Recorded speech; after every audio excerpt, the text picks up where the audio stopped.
Well, good afternoon and welcome. We'll give our participants a few minutes to log on and join before we get started.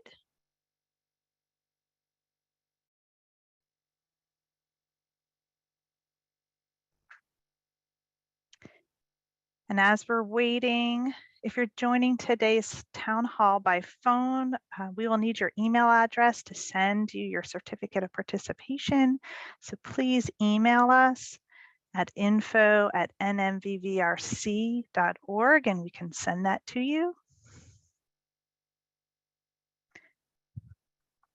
And for those needing closed caption, please turn on the closed captioning feature in your Zoom application. And we're going to begin in just a few minutes.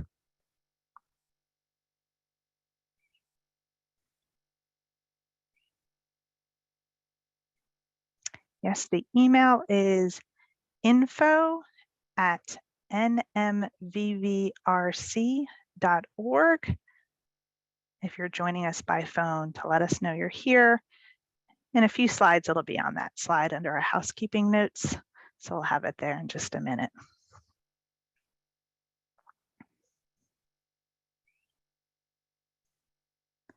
And welcome. We're just letting our attendees join our webinar.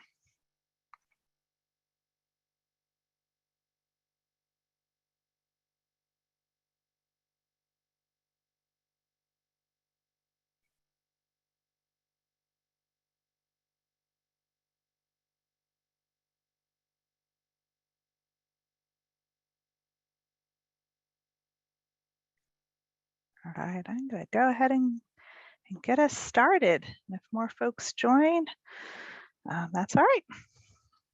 So we welcome you to the 6th National Town Hall on School-Based Mass Violence Incidents, sponsored by the Office of Victims of Crime's National Mass Violence Victimization Resource Center. Just to tell you a little bit about who's here joining us, we had over 400 participants registered for today's town hall, representing 44 states, including DC, as well as 7 countries besides the United States.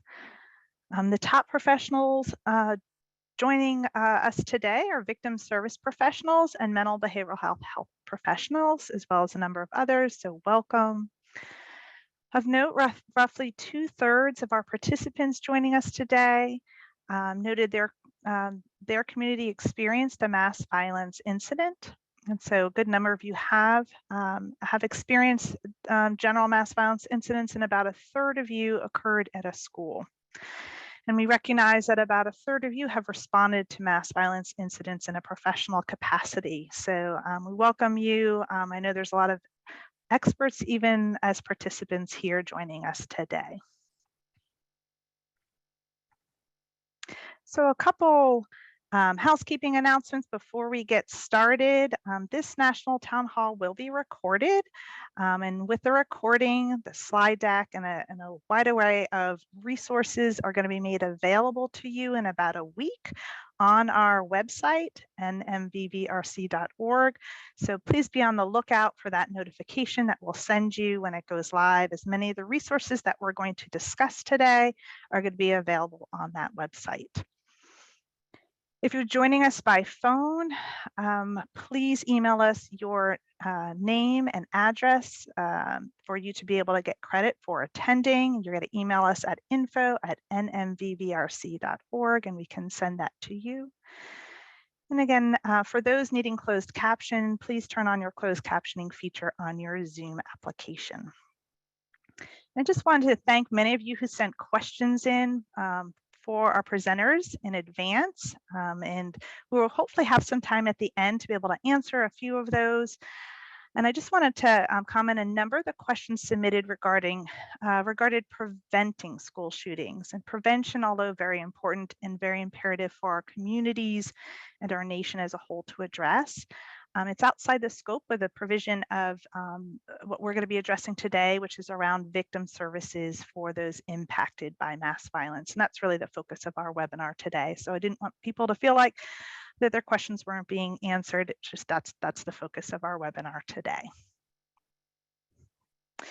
Hopefully, we're going to touch upon a number of different learning objectives. We're going to talk a little bit about some preparedness strategies for schools to address the mental health response, both for students and staff in the aftermath of mass violence. We're going to talk about victim service professionals' roles, talk a little bit about some of the developmental age perspective on trauma reactions, talk about long-term strategies to promote resilience in the aftermath of a school shooting, talk a little bit about some lessons learned, and as well as highlight from our presenters some important take-home messages. So a lot to accomplish in 90 minutes, and hopefully we'll be able to do that. So before we get started, I just wanted to again welcome you all here today. This town hall is very timely on the impact of mass violence school shootings, and I would like to first take pause and acknowledge the one-year commemoration of 19 children and 2 adults who were killed in a shooting at Robb Elementary School in Uvalde, Texas, 1 year ago from yesterday, May 24th. Sadly, mass violence occurs in schools all too frequent, with recent incidents occurring at the Covenant School in March, at Michigan State University in February. And mass violent shootings occur in cities, they occur in rural areas, in private faith-based schools, in public schools, in elementary schools and university settings alike. No community is immune to the risk of such horrific events. All the reason for us to prepare professionals in our communities in understanding the impact of such collective traumas and recognize best practices in preparedness, in response, and recovery efforts, so that we all can truly provide trauma-informed care to those who may be suffering. And that is hopefully our goal today, is just to touch upon some of those topics. We could spend all day touching upon this, but hopefully it'll just give you some initial good information with some supplemental resources afterwards. So we have a great lineup of presenters today, and I'm going to go ahead and introduce them all to you now so as to not interrupt the flow. I am Alyssa Reingold. I'll be moderating today's presentation and webinar, and I'm part of our National Mass Violence Victimization Resource Center. You'll first hear from Dr. Melissa Breimer. Dr. Breimer is the director of the Terrorism and Disaster Program of the UCLA Duke University National Center for Child Traumatic Stress and its National Child Traumatic Stress Network. And Dr. Breimer will provide an overview on best practices in supporting children and families after school shootings. Dr. Angela Moreland is a clinical psychologist and associate professor at the Medical University of South Carolina. She serves as the associate director of the National Mass Violence Victimization Resource Center. And Dr. Moreland will do a little bit more of a deep dive on the emotional and psychological impact of mass violence on youth, with several tips on helping children cope. We'll then hear from Mr. Jason Dewar. Mr. Dewar is a district counselor in Jefferson County Public Schools in Colorado, where he is a coordinator for the Outdoor Education Program, a Prepare Workshop 2 trainer, and a member of the District Mental Health Crisis Response and Recovery Team. And Mr. Dewar will provide an overview of mental health crisis response in schools and components of preparedness in school-based victim response to mass violence.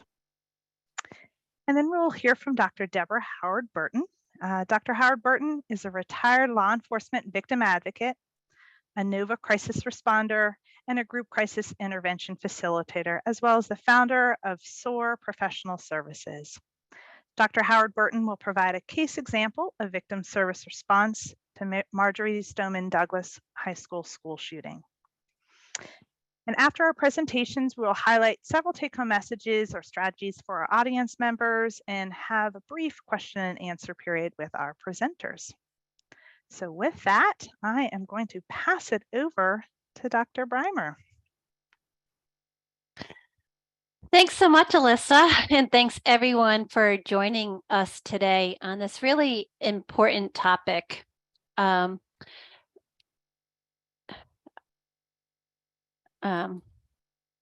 there we go. So one of the things that is critical is that Although we've been talking more about school shootings, this isn't a new topic. And my first event that I responded to was nearly 25 years ago. And so my reflections today and my comments are really taking stock of what has worked and what hasn't worked over the years. And that when we do this work, we try to think about and make sure that there's not a cookie cutter approach to responding to these events. And so there's many factors that we take into account when we think about helping a school district and a community heal from these types of events. Next slide. So one of the things that we take into account is first and foremost, understand the event. First and foremost, thinking about what are some of the factors related to that community. Do I need to understand if this is a community that I'm going to be responding to and that I don't live in? Have they had other adverse events? So when I responded to Sandy Hook, we had to think about and keep in mind that many residents of Newtown had 2 months prior been impacted by Superstorm Sandy. We have to think about upcoming events. So were there holidays? Sandy Hook did happen right before the holiday break. Many were ready to celebrate their holiday traditions, whether it was Christmas or the New Year, and how this disrupted the family routines and wanting to make sure we support them with these kind of events that were changing. We also needed to think about what were the changes in that school district. This school district was about to go through a change in superintendent. The principal was new. Um, the uh, the psychologist that was the person in that school that knew every family member, that knew every generation. She was the keeper of so much knowledge. She ended up dying in that event. So we couldn't use some of that knowledge that she really could have helped us with those strategies of healing. We're not available to us. So I do think about, are there distinguishing features about this event? For Sandy Hook, it was such young kids. Sometimes some of the events that we've experienced are being responded to are because of hate crimes and that they were deliberate and intentional because of people's ethnicity, religion, race, because of their gender identity. And so we're needing to make sure that we think about what has been the magnitude, what was the level exposure, did others witness the those who were injured, those who died, and all of these factors play into how we respond to these events. Next slide. So when I think about doing a school-based recovery program, many ask me, well, what should I be thinking about? First and foremost, we have to map the event. Who were in direct line of threat? Who might be loved ones of those who were injured or who died? Who might have secondary adversities? So I was just working with a university who the perpetrator of that event was an undocumented student. So one of the things that we started to have to think about were would other undocumented students, are they getting messages of threat? Do they feel an extra sense of safety concerns because of what happened? And that do we need to help them with their recovery? Sometimes I've had to reach out to friends of the shooter because they have had threats. Is there changes in the school district where there might have to be a changing where the school is placed for continuing schooling? And we're needing to map on how those adversities impact those students. We evaluate what training and education is needed. So, what do they have in play in that school district and what needs to be added? Do they have trauma and grief treatments? Do they have well being and resilience, social emotional curriculum that we might need to add and adapt for this situation?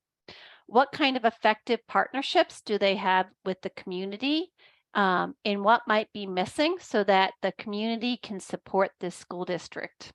And that we're wanting to make sure that there is a continuum of services for the students, for the staff, and for the parents. Um, when there are large events like Uvalde, Sandy Hook, and others, the number of offerings that come into this school district can be daunting and so overwhelming that there needs to be a group that helps organize those offerings, helps to evaluate those that want to give support. Do they actually have the training in working with the population that we're serving? Thinking about what else might be happening in that community. Many times there are memorials, there might be reports that are written, criminal investigations that all get tied into the work that we're doing. And we need to make sure that there's protocols and procedures of how do we help to adapt our services. When we're dealing with mass violence, many times we focus on the trauma elements, but we've got to make sure that we deal with grief and those whose loved ones who aren't with us now, and make sure that we're attending to those grief pieces as much as we're attending to the trauma pieces of these events. Oftentimes, we have to adapt our emergency and security procedures. Sometimes there's needing of hardening of the building, modifying those emergency drills, and many times additional security officers are encouraged. With these changes, people have different views. Some are supportive of them, some are not, and we have to have forums and discussions so that as a community we can talk through these procedural changes and what truly is the best procedures that will help stabilize these communities. Other things that we put into place is that honestly, we can't forget that schools are a place for learning and that we have to sometimes have academic enhancements built in. So sometimes we've added in tutoring programs, academic boosters over the summer for those fundamental courses that kids might miss out, the math, reading, that we don't want them to lose those essentials so that it impacts their overall healing. So having some of these academic boosters make sure that we're supporting their academic as well as their emotional and social well-being. Our staff are impacted, so sometimes we're needing to have permanent substitutes to give that respite of care for our teachers, our paraeducators, and our special ed teachers. Providing that consultation with community providers so that there's a linkage between what's happening in the schools and what is happening maybe in the community, and making sure that there's a cross supporting that is happening. And that there has to be a group or a few individuals supporting the leaders and helping those leaders with decision making that has to be happening in those first days and over time, as well as helping the school district with transitions. We're about to end our academic year, so helping kids with adjusting to having more free time over the summer. Next year, they might be going into a new school, making sure those educators know how to support these kids and what works and doesn't work for their overall healing. And addressing those secondary adversities that might be coming up, whether it's because of a trial or other matters. Next slide.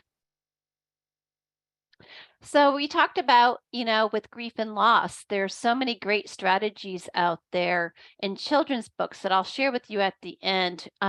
We have on our website, but we do need to make sure so many of our kids that we talked about is that people aren't talking about, I miss my friend. I miss my teacher who was killed in these events.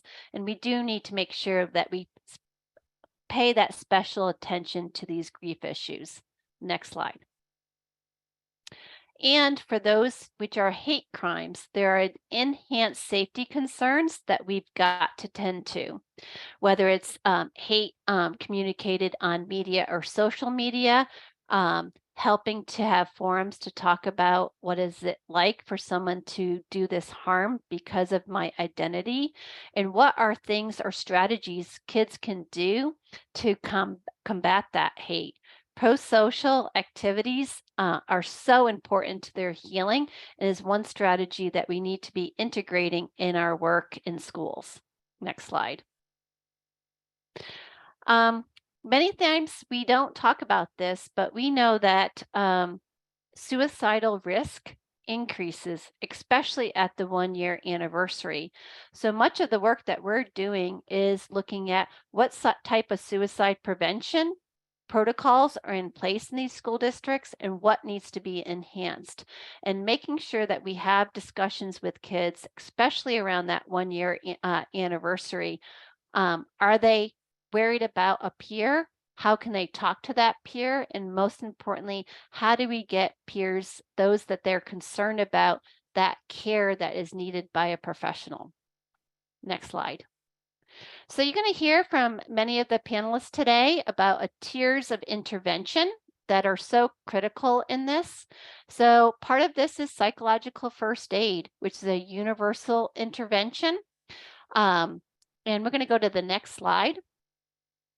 And so before I start with psychological first aid, there are so many educational psychoeducational resources that we have at NCTSN, some for youth, some for educators, some for parents, about how kids can cope after mass violent events. So I would recommend you taking a look at those resources on our website. Next slide.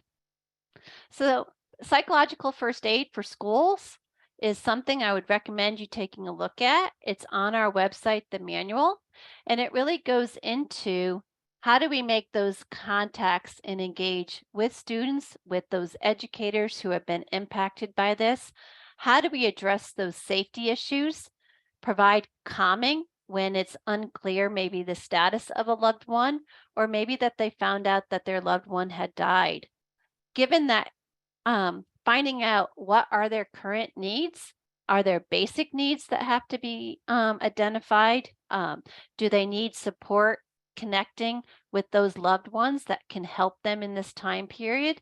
Do they need some basics on coping, or do they need a higher level of care? And so that we might need to be thinking about referral. So these are things that are all connected to psychological first aid.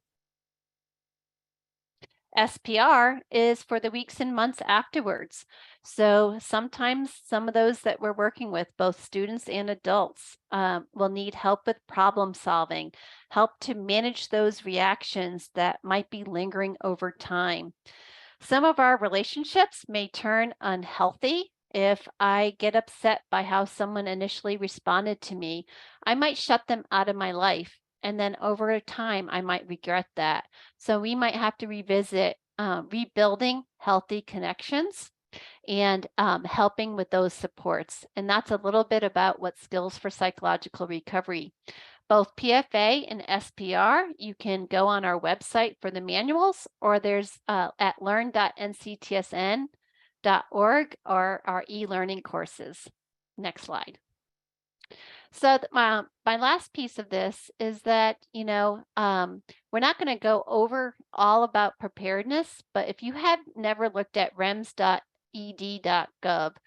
they have amazing tools on how to make sure that schools have emergency preparedness plans. And I always get this question about, should there be school intruder drills? Our group Department of Education, NASP, all have guidance on how to do these best practices so that we're not creating fear with kids, but we're actually teaching them what to do if there is an emergency that happens in their community. Next slide. And we always have to take care of ourselves. So teacherwise.org is a fantastic a resource that you can look at to modulate where is my stress as an educator and what can I do to address that. We also have a great well-being resource called Pause, Reset, and Nourish. Take a moment and pause and think about what's going on in my body, my mind, and my feeling state. So 3 breaths. Reset is what am I doing throughout the day to make sure that I can get recentered, I can get focused, especially when I'm doing this work after a crisis. I want to be the best person I can be when I see one person to the next person to the next. So creating that plan of what I can do to reset, there's some great resources and tips. And then when I have that time, what am I doing to nourish myself? Next slide. So if you want to learn more about the NCTSN, our website is the www.nctsn.org. We have Learn is all of our e-learning courses, or if you want to learn new information that's coming out each month, sign up for our monthly bulletin at info@nctsn.org. So thanks everybody for allowing me to have this time today. Thanks so much, Dr. Breimer, for setting the stage, providing some really good information, as well as some resources for our participants. Well, now I'm going to hand it over to Dr. Moreland. Hello, good afternoon, everyone. Thanks for being here today. I'm going to go into a little bit more detail on the emotional and psychological impact of mass violence incidents on youth and families. So really building upon what Dr. Breimer said to talk about some of this impact. So there's a pretty significant mental health impact of mass violence. And what we found both here at the National Mass Violence Center, but also just throughout the literature, is that this mental health impact really is on the direct victims and direct survivors of mass violence, but it also really can span the community. So when I'm talking about this, it's kind of impact in a broader sense. And some of the main things that we tend to see are fear and anxiety, sadness, depression, anger, decreased perceived safety, so feeling unsafe in spaces where they typically felt safe prior to the event, and then PTSD symptoms. So those can include intrusion, avoidance, alterations in cognitions and mood, and then also alterations in arousal or reactivity. So people feeling much more hyper aroused or much more jumpy or on edge than they typically will be. What we do know is, although there is this mental health impact, most victims are quite resilient. So about 60% of people, once they experience a mass violence incident, will be impacted, but that impact will slowly subside over time. So with time and with healing and with kind of some support, they may not need to seek formal mental health treatment. But what we do know is that about 40% of those people may need to, and the prevalence of related psychiatric disorders will decrease over time. So people do get better, but there are a lot of factors that can increase risk for needing to seek formal help. And a lot of those are prior mental health, having other mass violence incidents or other trauma in their past, and not having social support, among some other things. Next. So what does this look like in kids? We know that kids are impacted by mental health, and it does look very similar to what it looks like in adults. So when we think about young kids, or we think about adults, those are all the symptoms that I kind of said before. In kids, you still get that fear and that grief. You still see anxiety and worry. But what we see a lot more in kids is this difficulty concentrating. So kids may have a difficult time concentrating in class, or when they're at home, if you're asking them to do something, asking them to complete homework or put shoes on or sit down and concentrate at the dinner table, it might be more difficult for them. We also see a little bit more anger and irritability in kids. So it's really important to point out that kids may be more disruptive or may be acting out or not listening in ways that they typically would. And that absolutely could be just regular disruptive behavior. But when a child has experienced a mass violence incident, or there has been one in the community, it's important to think about whether that irritability and disruptive behavior could be coming from that. And then typical sadness, very similar to what we would see in adults. These symptoms do look somewhat different by age, though. So I really wanted to kind of point out in the different age stages how these symptoms can look. So in early childhood, so these are really young kids before school age, we see it much more in fear of new situations. So a child may want to be much more close to their parent than typical. They may not want to sleep by themselves when typically they were sleeping by themselves. They may have these strong startle reactions. So they may have more aggressive outbursts, or we call them tantrums a lot of times in young kids. And then this poor development of emotional regulation skills. So in times where they typically would be able to calm themselves down or to keep from getting very worked up in situations, it may be more difficult. In school age kids, it's much more intrusive thoughts and withdrawn and aggressive behavior. So that's where some of that disruptiveness may come in. And poor concentration and distractibility. So a lot of teachers will say kids that are impacted just have a really hard time paying attention in class or completing homework without assistance doing that. And then that poor emotional regulation. And a lot of times we see grades drop. So actual school, that translates into actual school performance. And then in adolescence, you see much of those typical kind of adolescent behaviors, except in a much more extreme sense. So embarrassed by responses to trauma reminders. So they don't want necessarily people to know they're not doing okay or they're having a hard time.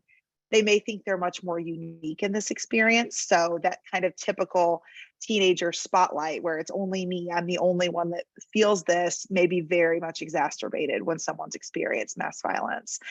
More risky behaviors, and then poor school performance and occupational achievement again, and then a lot more anger and shame, which we know within adolescence that anger can sometimes come out in some pretty significant ways. Next slide. It also can look, trauma reactions also can look very similar to other mental disorders or mental difficulties, which can make it very difficult to kind of piece apart whether the things that we're seeing in our kids are as a result of trauma or are a result of ADHD or ODD, which is oppositional defiant disorder. So acting out, yelling, not following rules or following commands, and anxiety disorders. So a big thing that we really focus on is if we're seeing these things seeing these symptoms in kids, paying attention to, could this be a mental disorder? And yes or no, but also could this be accounted for by some trauma reactions? So in most cases, we would try to treat the trauma, see and let that kind of get on an even playing field. And then once we've treated the trauma, then see kind of what is still existing and where ADHD or anxiety may be playing out outside of that trauma. Next.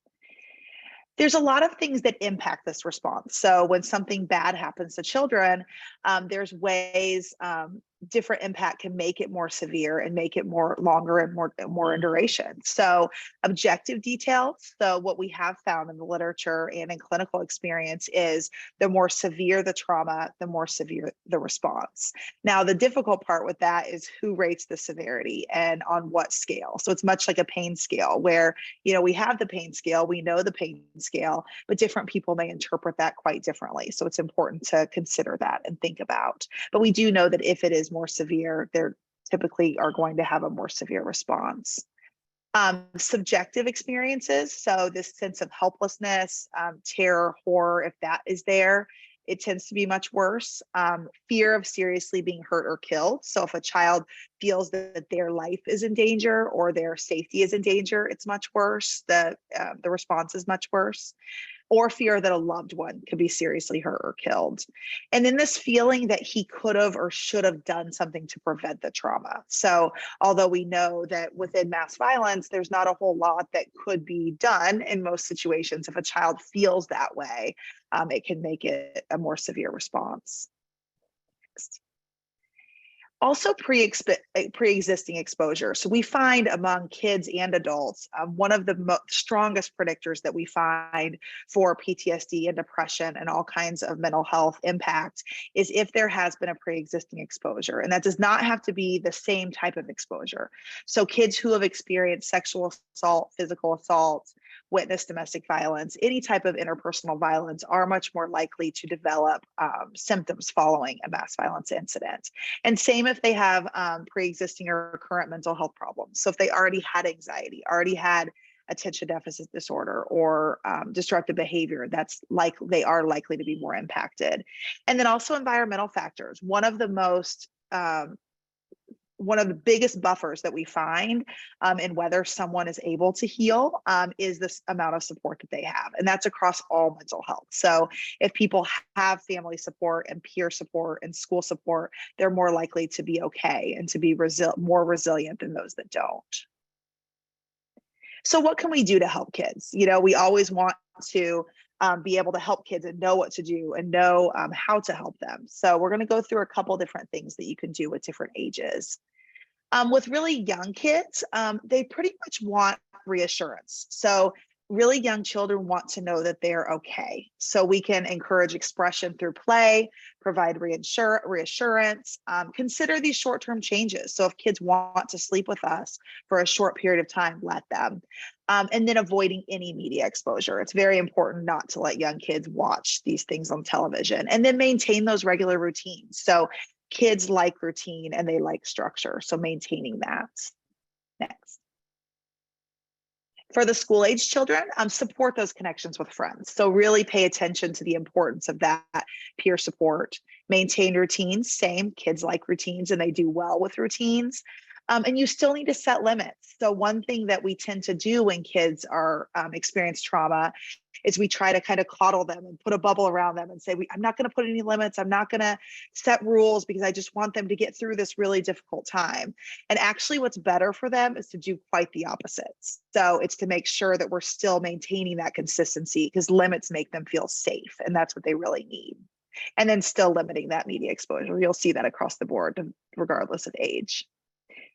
And then with teenagers, normalizing those emotions. Teenagers have big emotions, and they're actually like appropriate emotions. So when something very bad happens, it's appropriate for them to have those emotions. So make sure that we normalize those, share with them, and encourage them to talk about those. And then share reliable sources of information. Teenagers find information in a lot of different places. So if we can be the one to give them the accurate information, that's the best thing to do. And then really differentiate between things you can do something about and things you can't. So especially when teens have those feelings of, I should have done this, I could have done this, I should do this, helping them to kind of distinguish between those things. Support those connections with friends and encourage them to feel those feelings. So understand that those feelings are legitimate and we can talk about them and encourage them in a healthy way. What do you do about difficult questions? So one thing that kids often will ask, especially older kids, is, can this happen at my school? Can this happen at my church, in my neighborhood? Will this happen again? And it's important to think about the translation of that. What they really want to know is, am I safe? So we really want to encourage and not lie to them. So we don't ever want to say, no, it won't happen, because we don't know that. It's not very likely to happen, but we don't know that for sure. So we want to say it's not likely to happen, and I'm going to do everything that I can to keep you safe, and then walk through the things that we're doing to keep them safe. Next.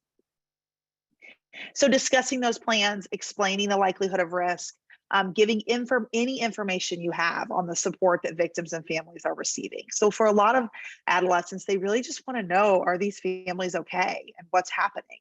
So we can explain that to them. And then children are better able to cope with a difficult situation when they have the facts.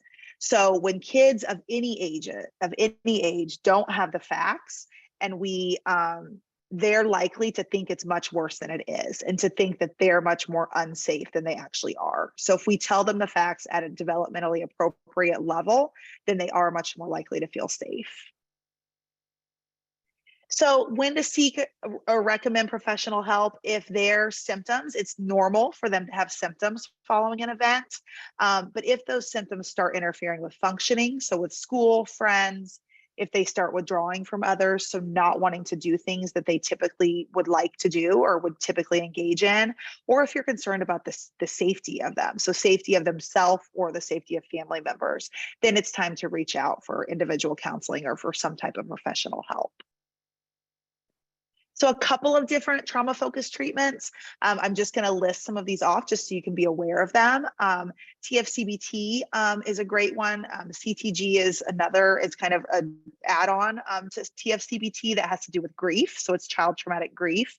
For teens, cognitive processing therapy is a really good evidence-based treatment that we do for adults, and it has been adapted somewhat for teens. And then the trauma and grief component therapy for adolescents really targets bereavement in older kids and teens. And then there are a couple of school-based evidence-based treatments. So CBITS is specifically focused on trauma in schools. And then Bounce Back is for K through 5th grade. And it's about 10 sessions, CBT skills. It has parent education sessions built in there. And these are ones that are really focused on school-based, targeting kids within schools. And then just a couple of resources that we offer within our center. So you can go to our website. We have with the NMVVRC, we have a lot of tip sheets that are on there. Some of them listed here that might be very helpful for kids. And then we also do have a SNAP webinar. And this is one of our very short webinars that is for helping children and teens manage trauma and grief. And that is all for me today. So thank you so much for listening. All right, thank you so much, Dr. Moreland. I really appreciate your perspective on some tips on helping children. And now I'm going to turn it over to Mr. Jason Dewar, who is going to talk a little bit about school-based preparedness. Hello. So in addition to serving on our district crisis response team, I also teach our excuse me, mental health crisis intervention curriculum, Prepare, to our mental health professionals in our school district. And it's something we've been doing for the last several years. So to get started though, I'd like to share a little bit about a training that I attended last night. We have a community crisis team as well that includes individuals from the school, other community mental health professionals, emergency management folks, and victim advocates. And our training last night, in part, was about incident command system. And the person that was doing that presentation talked about simply ICS being a way to organize our response to a crisis. And Prepare really is the same thing in that it organizes and guides our behavior as mental health professionals as part of the crisis response. So it's a good way to frame that. And otherwise, just to get started too with this quote at the bottom of the page you see here, Tom, one of my colleagues and people on that team, has said, the only thing harder than explaining why you should prepare for a tragic event is having to explain why you did not. So I always like to use that at the beginning of these trainings. Next slide. I do want to acknowledge NASP. NASP is the National Association of School Psychologists. They're the authors of this curriculum, and they provide the training to folks like me to teach within our district. It is the only comprehensive nationally available curriculum that's designed by educators for educators. There are a couple of workshops within Prepare. The area shaded in blue is really what workshop 2 pertains to, and most of which I'll share with you today. But to give you the whole acronym, the P is for preventing the psychological traumas that can be avoided and preparing for those that cannot be prevented. The R is reaffirming that physical health and welfare perceptions of safety and security, because we know that recovery occurs when basic needs are met and people can believe or do believe that the dangers have passed. The E is for the evaluation. We're evaluating the degree to which individuals have suffered psychological trauma. The P and the R, providing appropriate crisis intervention. The R, responding and continuing to respond to those mental health needs. And of course, the E is all about how we continue to learn and grow and get better at what we're doing. Next slide.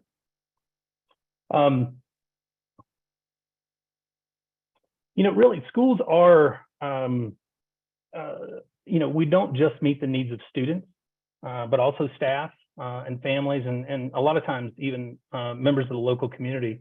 We're central to that overall community crisis response. We provide safe haven, we disseminate information, we identify individuals at risk, provide mental health services, support. We link individuals with community resources and support. We're tracking kids. We're tracking, families that are displaced potentially.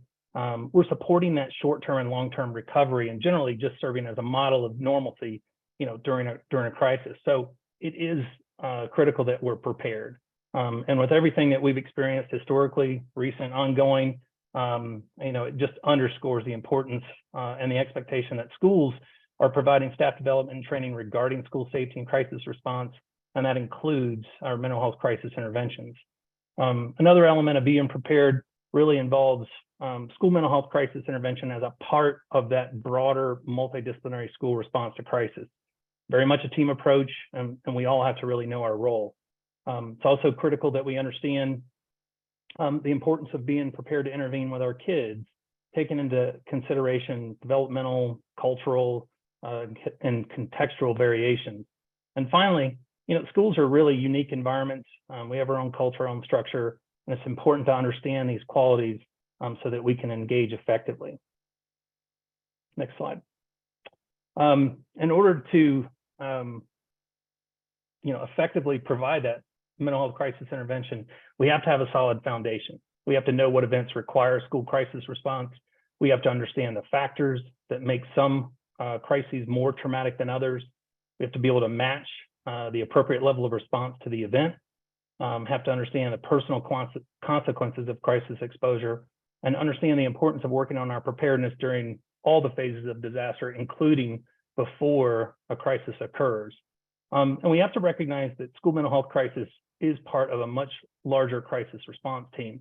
And the prepare model is what provides the framework for these efforts. Every crisis event is unique and different in its own way. They're not equal in their potential to generate trauma. Like Melissa said, one size does not fit all. Generally speaking, human-caused events are more distressing than those that are natural. Similarly, events that are intentional are more distressing than accidents. And not to say that a natural disaster and accident can't be highly traumatic. We know they are. However, a given crisis can be more or less traumatic based on its interaction with these variables, right? So for example, a natural disaster is more traumatic when it occurs suddenly or is unpredictable. The consequences are significant with loss of life or property damage. Individuals may be exposed for a longer duration, or exposure is intense due to, maybe gruesome aspects of, what's experienced during the disaster. Next slide. And it's these variables and the number of individuals affected that help us determine the appropriate level of response within a school district. So a highly devastating crisis, such as a mass violence event that affects an entire school or multiple schools, it's obviously going to require higher level of response, regional response, district response, that sort of thing, and more mental health crisis interveners. Whereas a small event, non-fatal, that affects a smaller number of kids, only needs a minimal or a building response, right? So each of these levels illustrated here, they reflect the school's ability to manage a crisis within the roles and responsibilities of its mental health providers and its staff, right? And as you move from minimal response to a regional response, the crisis variables obviously are intensified. Internal resources end up being overwhelmed and exhausted, and that creates the need for us to have that outside support or non-district mental health crisis interveners. And obviously, this process can look very different depending upon the resources within a particular school district.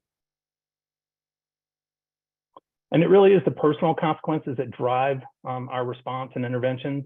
As an individual experiences a crisis and they deem it to be negative and they're unable to cope, you know, our job, the intention of the intervention is to facilitate adaptive coping, help them regain a sense of control so they can access the available supports, right?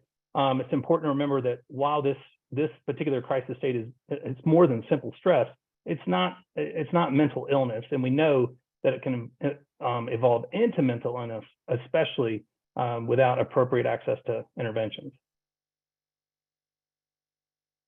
Next slide. This slide illustrates the interaction and the overlap of crisis preparedness and the disaster phases. It demonstrates the shared responsibilities within a school district and the community while providing, and Melissa referred to this too, that multi-tiered system of support for all and for those that need a little bit more.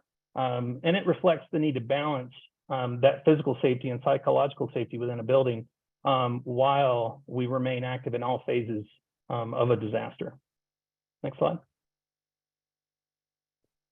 I'll go back to that training we had last night. The emergency manager that presented on ICS talked about, he just really put it simply, he talked about how all of these boxes really represent how we organize for our crisis response.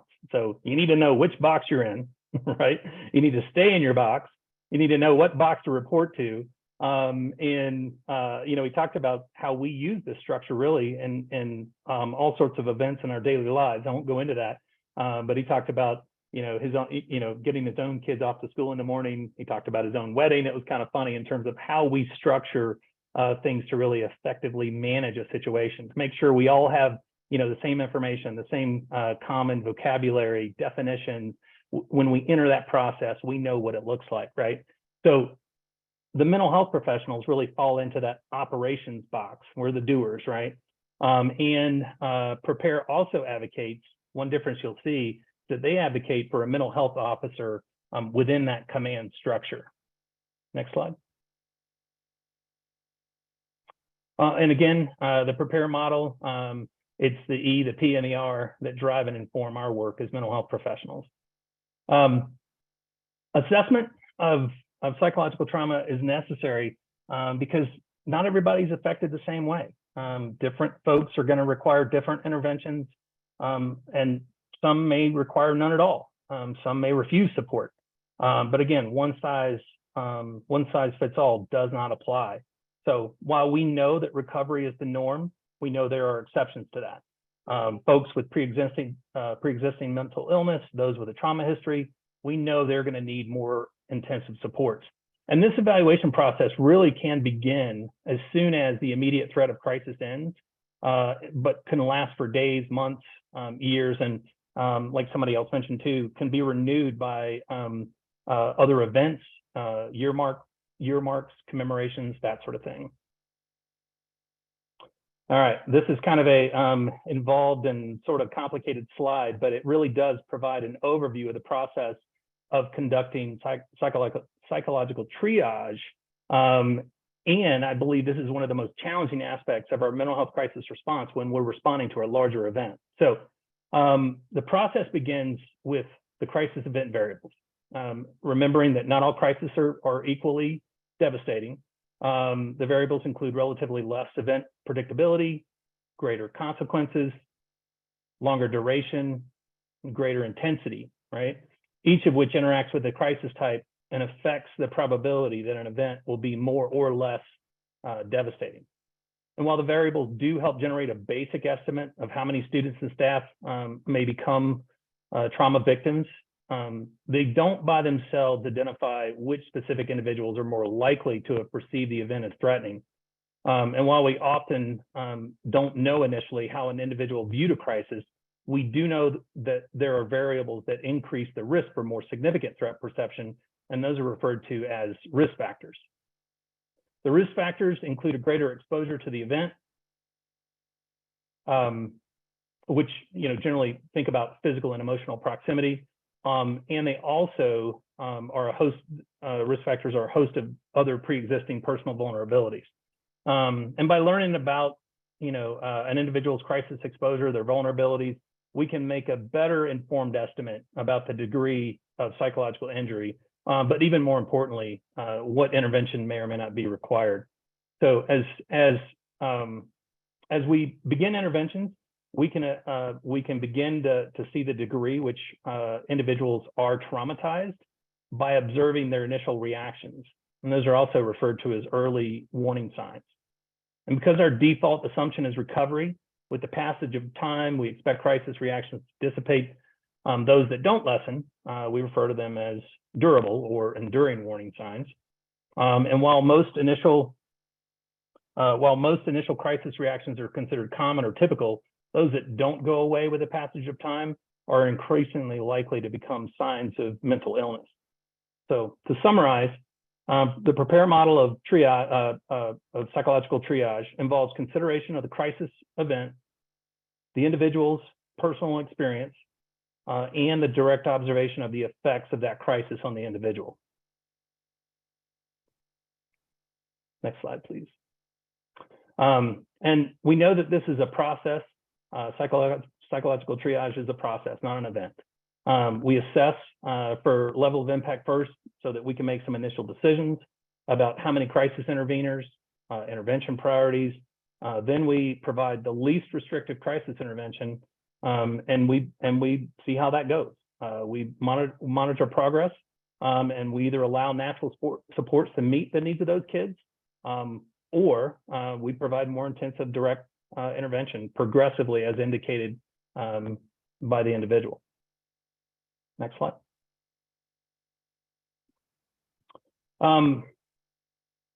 It can be a complex process, especially when we're responding to a larger scale event with mass casualties. But doing it effectively means that we've got to plan and we have to be prepared. It's important that we are providing professional development to our mental health professionals with trainings like PREPARE or psychological first aid or some of the other things that we've talked about in this training. It's recommended that our community partners, such as mental health centers, victim advocates, are identified and partnered with prior to crisis. We develop those relationships so that we are able to access appropriate resources when we need them. Other preparedness activities really are, developing or obtaining a traumatic stress screener and making sure that we have a good referral process. And finally, it's important that our crisis interveners really are culturally competent in how they're, providing services.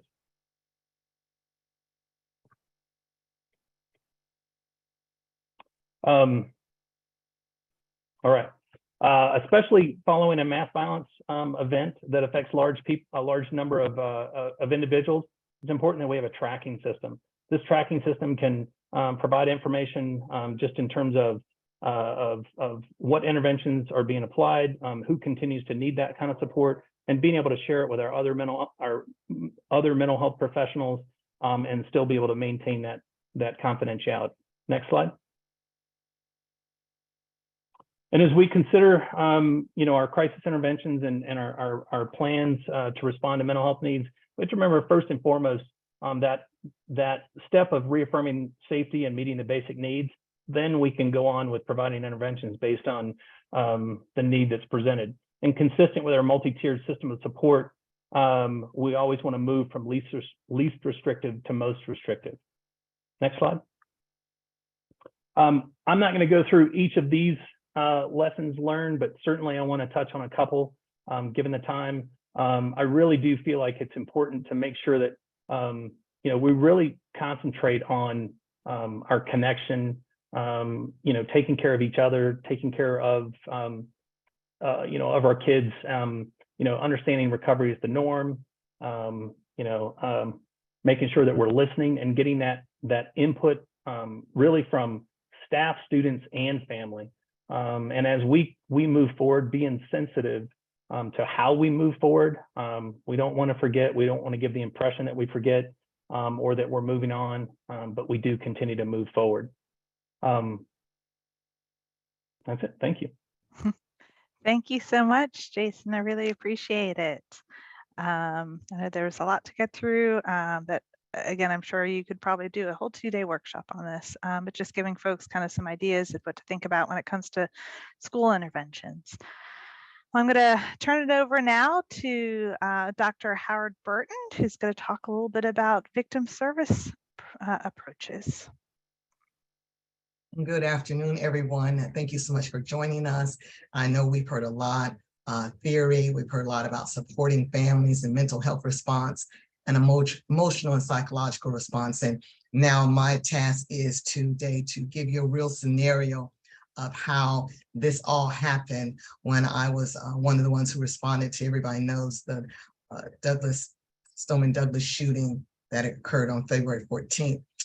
Not only am I a crisis responder, but as you see from my bio, that I'm also a victim advocate, and I have responded to various disasters, natural and violent disasters, but this was the first time something like this magnitude hit home.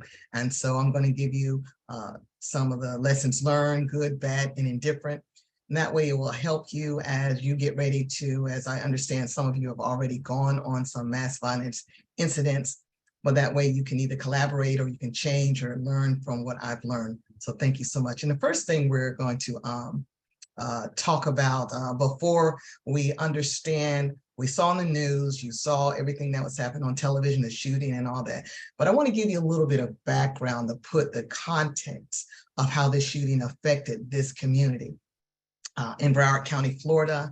It's down south, so it's one south, so that's where I live now. I'm in Hollywood, Florida, and the weather is beautiful except for when it rains or thunderstorms or hurricanes. So usually we don't have any winters, so as we say, most of the time it's kind of warm. But one of the things about Parkland is one of the most affluent cities in America. So I'm just giving you the background, the backdrop. The average home is about 155,000 million. That's just the average. And in 2017, it was named one of the safest cities to live in and has an excellent quality of education for families. So you can see why a lot of people would like to come to Parkland. It's very affluent, beautiful homes, the taxes are high, but everybody wants to come here because it's a good education for your children.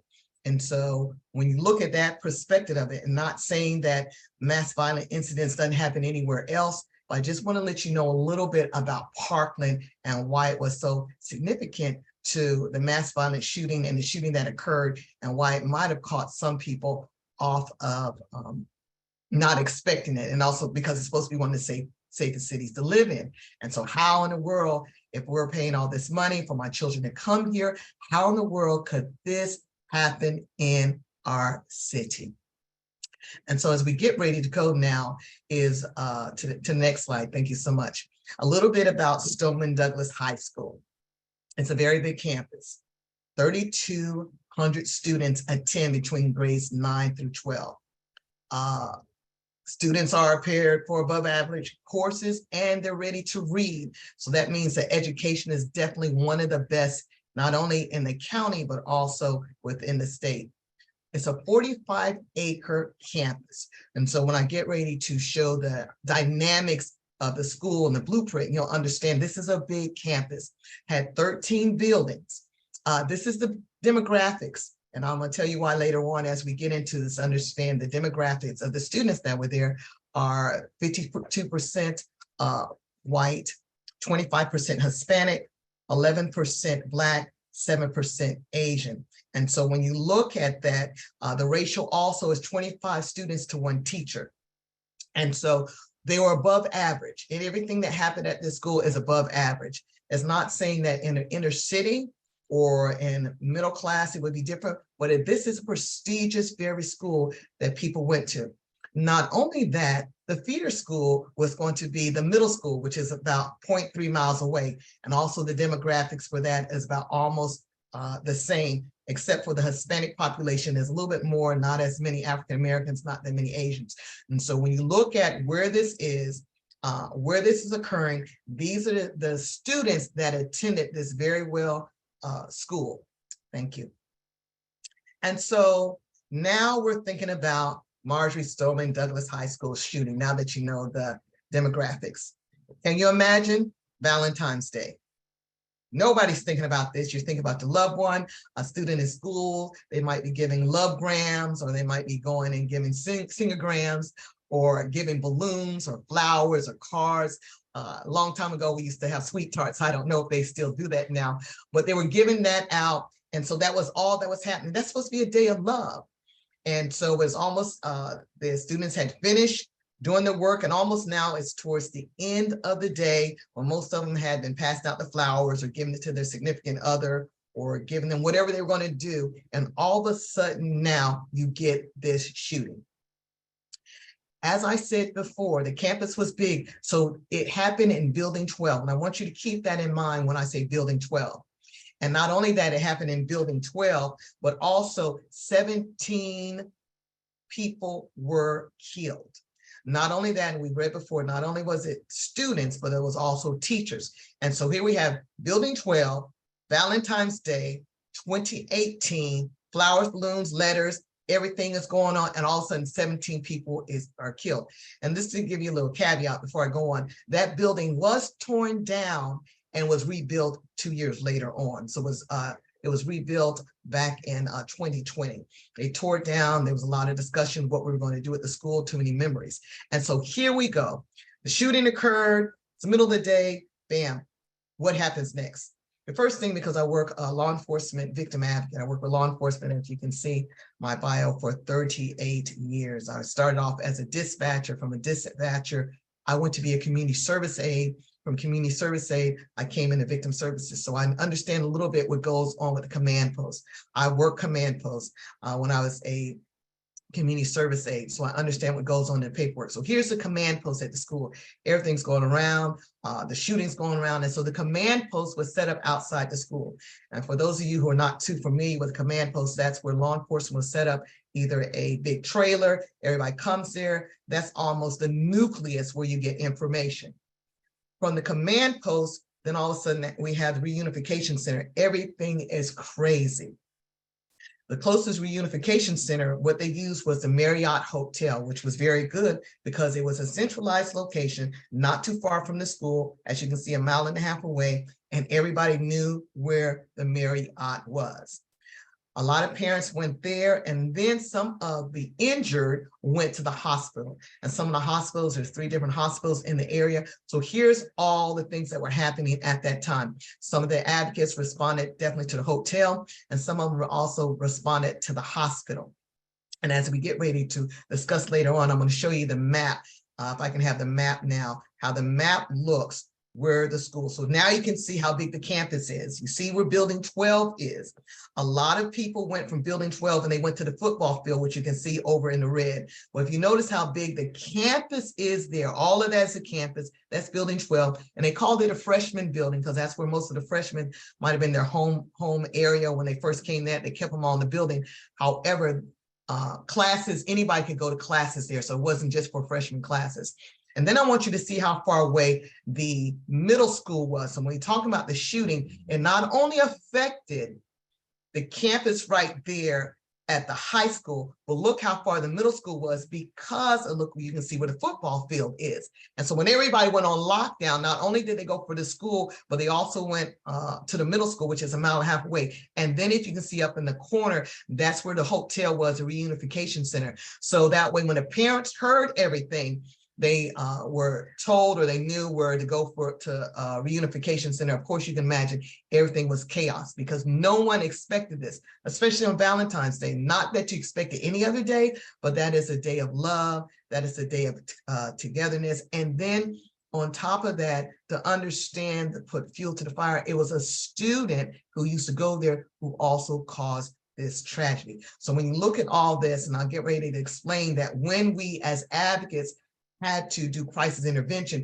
you can see the realm of the students, not only as Marjorie Stoneman Douglas, but also at the middle school that was affected by this. Thank you so much. And now when you talk about crisis intervention and a role, and the first thing we do is, as an advocate, crisis intervention, information, death notification. So crisis intervention, whoever needed it, we gave it to it. So it does not matter if it was the teacher, the custodian, the cafeteria worker, whoever needed it at that time, we gave out information and referral, and we helped everybody. The information, a lot of things they wanted to ask. Who is in charge? Can you tell me everything? What is going on with the investigation? Why can't I get my book bag? Where's my child's laptop? Why I can't get my iPhone? What are you doing with this? Can I get this back? There's pictures in there. So all of this information, we understand when we work in law enforcement, a lot of times they don't give out that information immediately. And sometimes people have the conception that they see that on television, but that's not how it happens. Death notification, we were involved in death notification. Most time we did it with a detective or we did it with another victim advocate. Another thing people didn't understand, social media was also very interesting during this time because information was given out on social media before even law enforcement or advocates knew, because the students knew. They were sending pictures, they were talking, this would happen to somebody else. So we also had to deal with that. And then also our role was we asked for help. We had the Broward Crisis Response Team, which I'm also a member. They came in and helped. We had the FBI victim advocates. They came in and gave assistance. And we also had help from school board personnel who also, and so as a team, we were able to work to make sure the central course of how these families needed assistance, especially for death notification and making funeral arrangements, we all worked together. And that was part of our role. Next slide. And so from there, the victims and survivors, we had to identify who was in building 12. As you saw before, it was very important, although people from the other buildings might have been affected, but we had to concentrate on who was in building 12. We had to find out as far as help, because especially with victims compensation, did the person go to school that day? Were they there on the 14th? Because some people had skipped school in order for us to provide help. We had to understand that we're family members and siblings that were associated with both schools that we had to also identify and try to help with. And the Family Assistance Center, which was the Red Cross. And what we did was it was 5 miles away from the school. And we picked a park. Some of our providers that were there was JetBlue Airlines, Department of Motor Vehicles, and we had advocacy, we had companions, and that's what we did to the families. If you ever worked the Family Assistance Center, we went around and we helped the families. We had memorials that were held at the park. And victims compensation, unfortunately, the students that were at the middle school, they didn't understand we weren't really able to help them, but we were able to refer them out, because we had to understand, were you eyewitness or ear witness in building 12 when everything happened? And then the school board helped give emotional and mental health support. Next slide. And as you can see, when all this went around where everybody is, so we can understand when you talk about the school, although they were near where it happened, we weren't able to physically help them as far as filling out victims' compensation form or giving them some type of monetary relief, but we were able to refer them for counseling. Thank you. Another thing is, during this time, personal belongings. People wanted to know, especially the laptop. There was blood on the book bags. They want to know when could they get their book bags. And it took a long time, almost over a month. And we had one of our sergeants who had to go through all the book bags, wipe all the book bags down, put them in order, because then we didn't know who was who until we had to call their phones. And when the phone would ring, some of them, we were able to go and give them the bag. Cleaning the jewelry. A lot of parents wanted the jewelry back. One of the fathers wanted, I can remember, that the iPhone, I just need the iPhone, because there were pictures in the iPhone of his daughter that he wanted. Diversity. A lot of times you don't take into diversity of that community. We had a lot of people from South America, so we had to deal with a lot of things from immigration, a lot of them from Venezuela or Ecuador. And so we had to deal with that. It was a Jewish community. So we understand that some of the people who were deceased were Jewish. And so now you have to deal with the funeral arrangements and making sure that their faith and their religion was not compromised because of what happened. We had issue with U visas, and this is one of the things we had to do because of the community, and we had people from South America that were here only on a certain visa. They wanted to see if they could use the incident to make sure they can get a U visa. And so our issue was we had to call the school to make sure that they had attended school that day, and it was very tedious, fill out the information and then give it to the right people. African-American community, and this is one thing, although they were a small segment that attended, some of the students felt like they were not represented. And I'm not going to read the whole thing that one of the students said, but they felt like they were not represented and nobody cared about them. And so we had to make sure that we had to be culturally competent and making sure that everybody needs were met, especially when it was time for the memorial. One of the people were upset because someone had a cross and they were Jewish. And so those are some of the things that we had to go through to make sure that everybody was okay. And on the final slide, just some of the things, preparation, lessons learned, we were prepared. We were not prepared, however, we did our best. And the quote was, the best preparation for tomorrow is doing your best today. And those are lessons learned because you don't know what's going to happen until you get in the situation. We prepared as far as how the dialogue was, how we were going to do things. But when you have a mass tragedy like that, you never know what's going to happen. You just take the knowledge that you had and put it into a working wheel, make sure it works, it's going right, it's fluid. And when it's finished with, you sit down. We met with mental health personnel. This is one of the things I would suggest, and I think this was already discussed before, is that you meet with mental health personnel within the school and discuss the roles, because we didn't understand what the school did and the school didn't understand what we did. And a lot of times we overlap, or there might have been a little bit of conflict. And so if you do that before time, getting into a coalition or get into a task force, then it'll be so much better. And advocates, we need to understand school policy and protocol and the culture and the vocabulary, and the school personnel or mental health personnel also needs to understand our role. Like I said, develop a task force of advocates, community leaders, make a plan of action, and the task force should meet regularly. And one thing that was discussed before is if you can prepare in a mock school shooting drill, and I know the other presenter talked about it before, it is preparation, not the scare, because we're not going to know when it's going to happen or if it's going to happen, but you still need to prepare for what's going on. So thank you all so much. I know it's a lot. I hope that it's helped you. If you have any questions, you put in the comments. Thank you so much. Thank you so much, Deborah. Truly appreciate it. And thank you all for presenting today. Great informative information. And I'm going to just ask each of you to provide briefly, just to keep mindful of people's time, one strategy or skill or take-home message for those seeking to help victims, survivors, and schools impacted by mass violence.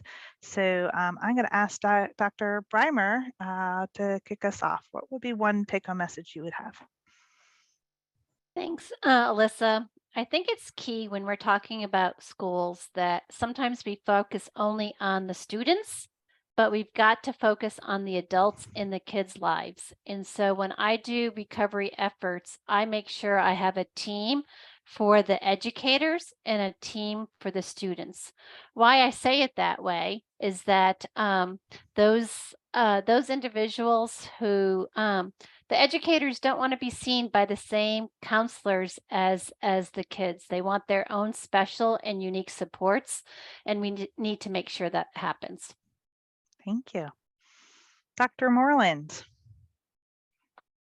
Yes, thank you. I would say to play off of what I talked about earlier is to make sure to have open and continued conversations with kids about safety and about mass violence if it's a child who's suffered from a mass violence incident, and have those conversations at developmentally appropriate levels. So you want to have that conversation with kids and allow them to ask questions and be open and honest with them, but then continue having those conversations. It can't just be a one-time thing. Allow them to continue asking questions if needed.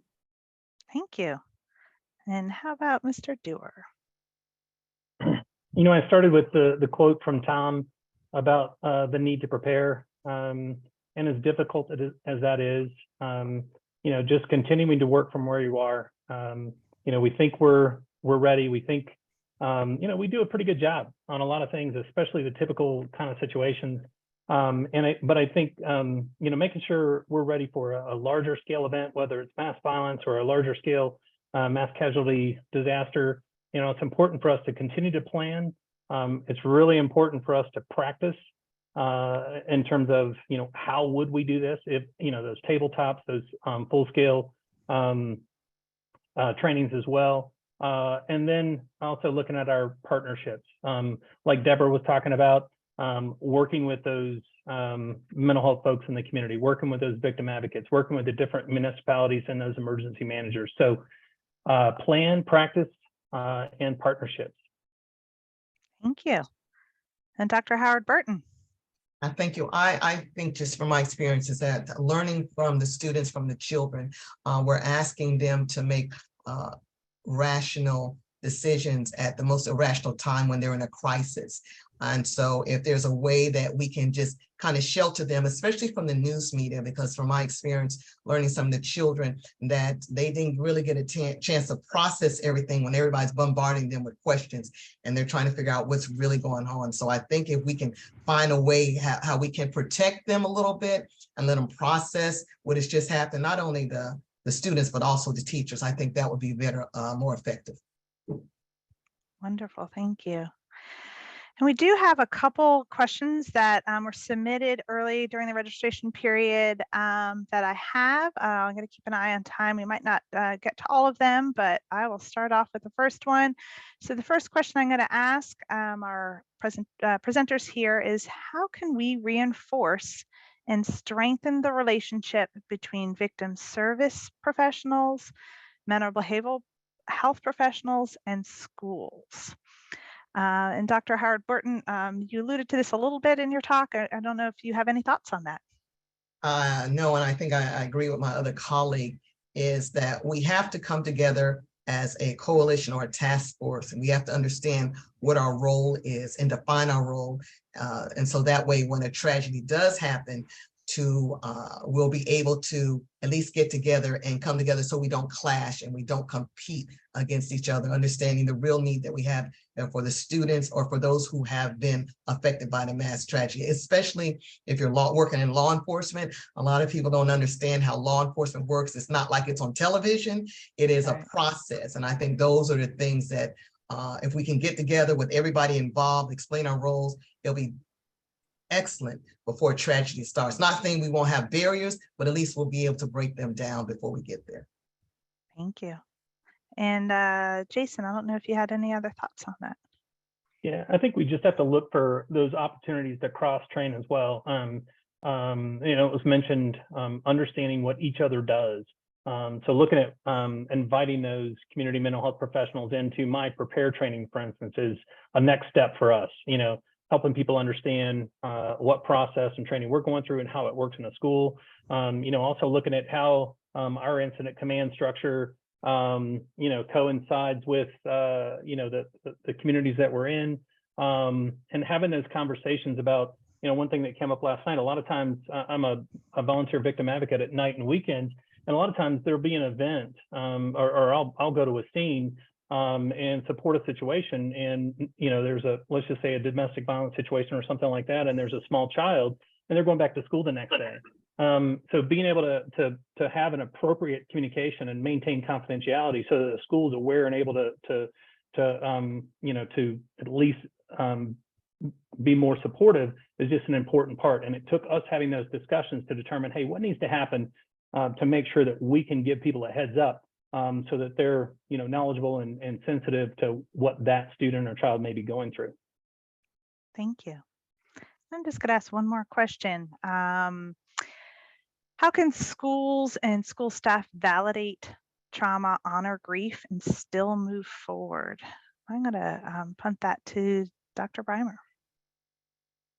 Thanks so much. I'm so busy with the chat right now because there's so many great questions going on right now. But I think it's critically important, as I started, is that there is truly a difference from the trauma and the grief. And so we talk about, and some of our discussions talk about recovering from trauma.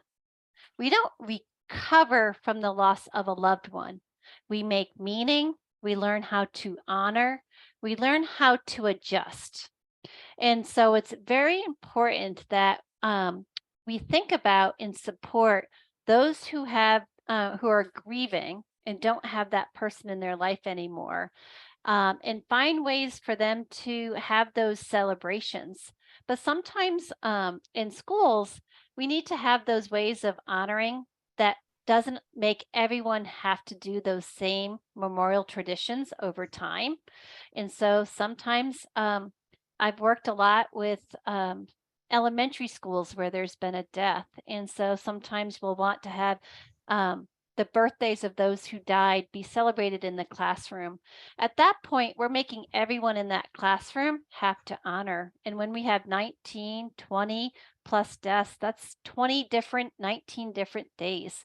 Sometimes we have to work with our victim advocates of maybe having those honoring outside of the classroom, maybe outside of the school, so that we preserve and not want to have those honorings, but making sure that we also preserve the school community.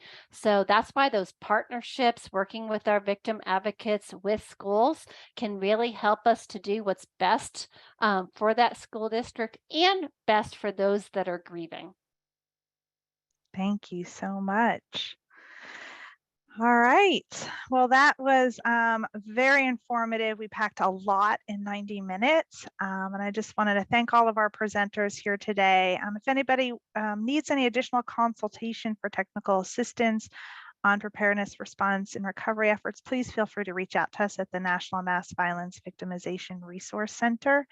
We do have these quarterly town halls, so that since you registered for this event, you will be, I believe, on our mailing list or email distribution list, and we'll let you know about our next town hall event that will be occurring this coming August. I want to highlight the good work of our organizations that were highlighted here: OVC, NCTSN, SOAR, and the National Mass Violence Center. And before we wrap up, I just want to ask everybody if you wouldn't mind to, we welcome you and value your input. Please fill out our evaluation. You can take a photo of this QR code, and I believe the link was dropped in the chat box as well, to be able to better inform the work that we do to ensure that we're giving you the information that you need. And with that, again, reminding anybody that's joined by phone that has not, we need your email address to send you your certificate of participation. So please email that to us at info@nmvvrc.org. And again, thank you so much, Angie, Melissa, Jason, and Deborah. What a fantastic, informative, much needed and timely talk on helping our communities and responding to mass shootings. So I appreciate you all and thank you all for attending. All the resources and additional resources will be available on our website in about a week. Look for the link and we'll have a copy of this as well to access. Thank you so much.